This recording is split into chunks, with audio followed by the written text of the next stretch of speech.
Alrighty guys, how's it going? Late night in the shop. Couldn't sleep.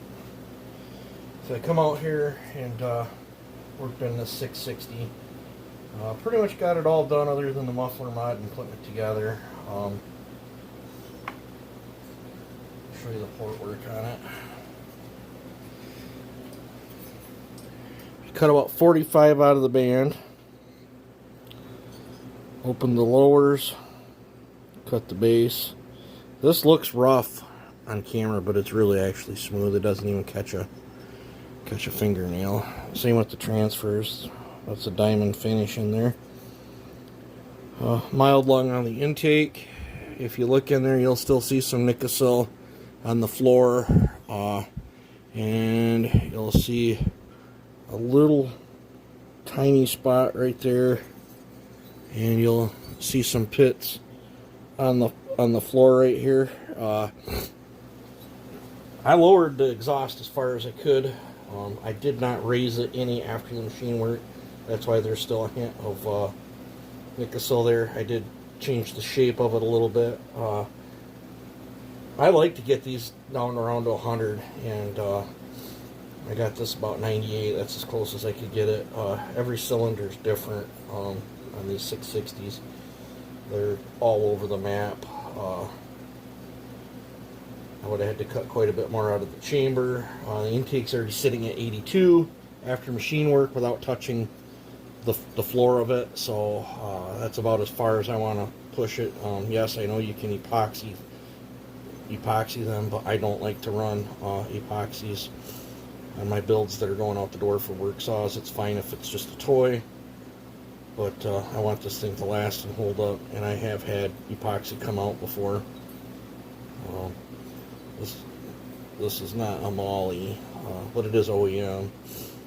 But I did polish it, so I got it as close to 100 on the exhaust I could get. It's 120 on the transfers and 82 on the intake, and it's at 25 squish.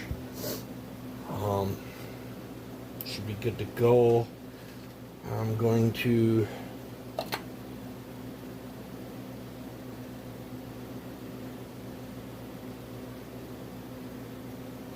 looks like that hole's already enhanced. They drilled some holes. I'm going to try to get that baffle out of there. I don't like them baffles, and it already looks like this hole has been enhanced too. So I guess all I got to do is get the baffle out of the muffler. He's got a max flow kit. I'll be putting that in there. I'll just ship him as stock parts back. Compared to where this thing was at, it should run really, really good. Before it was sitting at 83 on the exhaust. And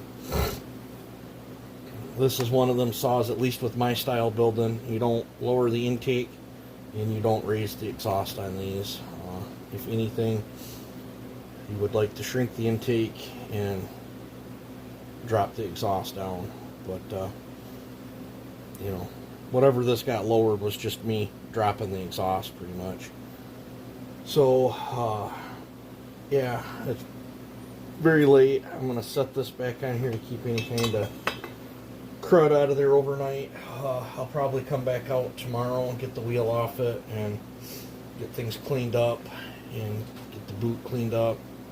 I gotta wash that muffler. I got a bunch of stuff I gotta do, and then I'm gonna stick it together, and hopefully maybe a bench run tomorrow night, and then hopefully test cuts the day after. Then I gotta move on to a 400. Gonna put a 400.